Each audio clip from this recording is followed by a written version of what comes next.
ও ভাই, এটা কি ছিল ভাই? এটা কি ছিল ভাই? একবার চালিয়ে দেখাচ্ছি বন্ধুরা, আগে দেখো তারপরে পুরো বিষয়টাকে নিয়ে কথা বলবো।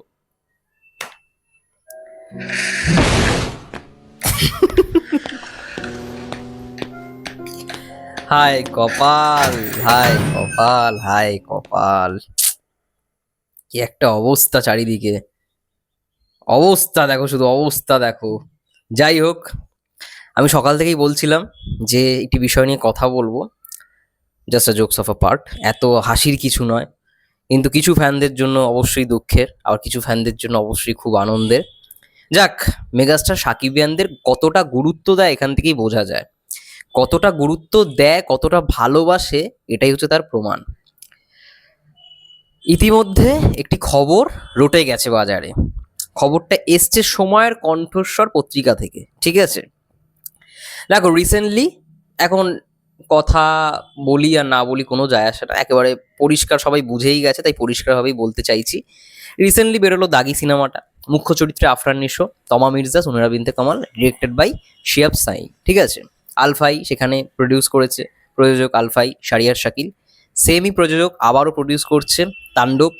তাণ্ডবে আমরা শুনতে পেয়েছিলাম কিছুদিন আগে যে আফরান নিশোর নাকি ক্যামিও থাকতে চলেছে। এবার সেটা অনেকেই সত্যতা যাচাই করেছিল।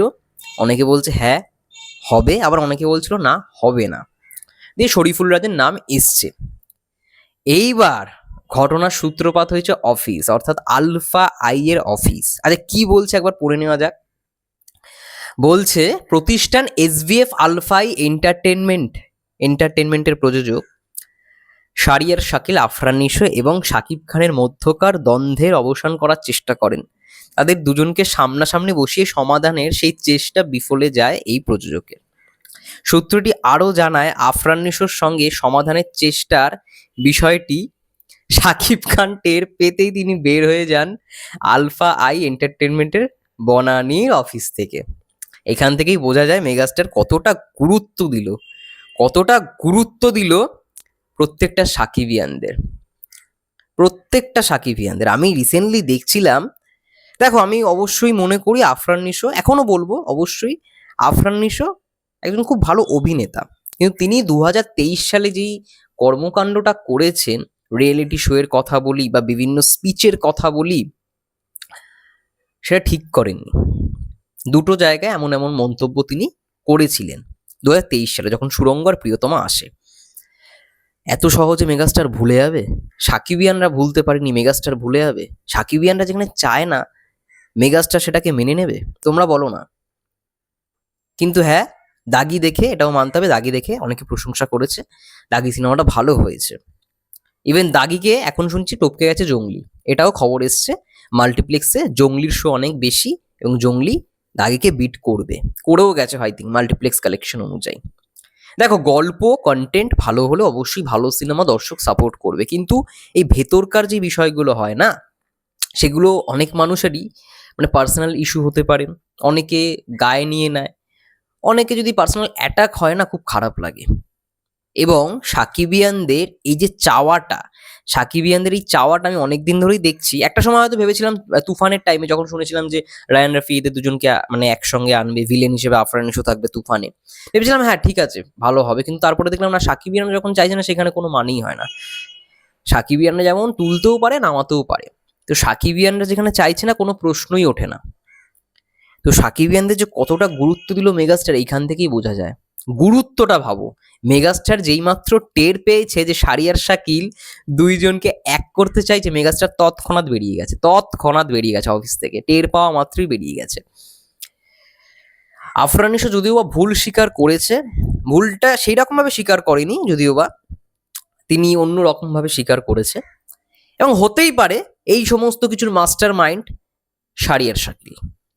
একটা টাইমে হয়তো যখন ওই সুরঙ্গ এসছিল বা ওই প্রিয়তমা সুরঙ্গর সময়, হয়তো প্ল্যানটাই ছিল হয়তো শারিয়ার শাকিলের, আবার সেই এখন মেলাতে যাচ্ছে, হতেই তো পারে। আমি কিছু গেস করে বলছি, আমি সমস্ত কিছু গেস করে বলছি, প্রেডিকশন করে বলছি, হতেই পারে, আমি বলছি না একদম কনফার্ম। কারণ রাইহান রাফিও কিন্তু সেই টাইমে আফরান নিশোর সঙ্গে ছিল।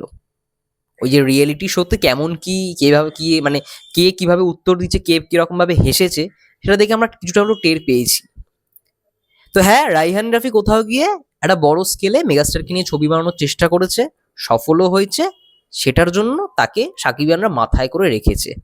কিন্তু মাঝখান থেকে ফেসে গেল কে? যাকে এই তুরুপের তাস হিসেবে ইউজ করা হলো, যাকে এরকম একটা মানে কি বলবো, ওই বলা হয় না যে তোমাকে এই পাত্রে রাখলে তুমি এই পাত্রেই থাকবে, তো ওই ওই পাত্র হিসেবে ইউজ করেছিল মেন মাস্টার মাইন্ড। আমি বলছি না শারিয়ার শাকিলই মেন মাস্টার মাইন্ড, আমি বলছি হতেই পারে, ঠিক আছে। খুব দুঃখজনকভাবে শারিয়ার শাকিল দুজনকে মেলানোর চেষ্টা করেছিল, শাকিব খান, মেগাস্টার শাকিব খান এবং আফরান নিশোকে, কিন্তু আলটিমেট শাকিব খান টের পাওয়া মাত্রই অফিস থেকে বেরিয়ে যায়। এবার এই ভিডিওটার কমেন্ট বক্স আমি জানি না আফরান নিশোর ফ্যানেরা আমাকে খিস্তি দেবে না কি করবে, যা বলার বলো, কমেন্ট বক্স ওপেন আছে, যা বলার বলো। আমি যেটা সত্যি সেটাই বলার চেষ্টা করলাম, আমি তো বানিয়ে বানিয়ে কিছু বললাম না, যা পেপারে দেখলাম এই সময়ের কণ্ঠস্বরে তাই তোমাদের কাছে বলার চেষ্টা করলাম, এবং এটাই বোঝানোর চেষ্টা করলাম যে মেগাস্টার তার ফ্যানদের কতটা গুরুত্ব দেয়। যাই হোক, এটা বলেই ভিডিওটা শেষ করছি। তোমাদের কি মন্তব্য কমেন্ট বক্স খোলা আছে, যে যা পারো লেখো। যদি খিস্তি দিতে মন চায় খিস্তি দাও, যদি ভালো কথা লিখতে চাও তাহলে ভালো কথা লেখো। আমার তো মনে হয় না আমি কিছু ভুল বলেছি, আমার যেটা মনে হলো আমি সেটাই বলেছি, তাও আবার দেখে দেখেই বলেছি, যা পত্রিকাতে ছাপানো হয়েছে। ভালো থেকো, সুস্থ থেকো, টেক কেয়ার।